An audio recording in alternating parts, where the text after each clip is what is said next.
Let us see how you can send data to an external webhook URL whenever a new contact is created in the CRM or whenever a custom field is changed or updated for a contact.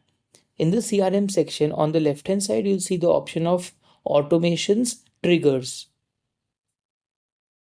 Here you can click on add new trigger, enter your webhook URL and define when you want the data to be sent to your webhook URL. So either when the contact is created or any of the custom field is updated or any specific custom field is updated. So you can select that and then you can update your webhook URL. Now to give it an attempt, let us try it with make.com. So here we'll click on create a new scenario.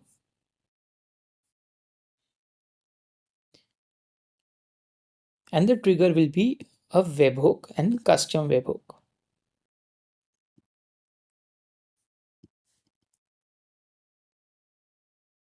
Now we have received the webhook URL from Make. We need to simply copy this and paste it here.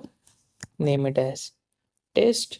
And we want to send data to this webhook whenever a new contact is created. And then click on add trigger. So now whenever a new incoming message comes in from a new contact or a new contact is imported via CSV, or even if you manually add the contact here, this webhook URL will get receive data from our CRM. So let us try it out. Test one, let me enter the WhatsApp number and possibly also add a custom field. Now, as soon as the contact is created, we'll see that Make receives the data here, and then you can possibly build further automations.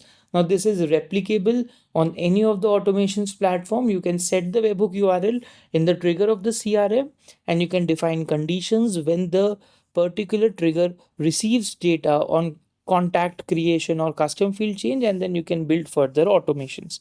Thank you.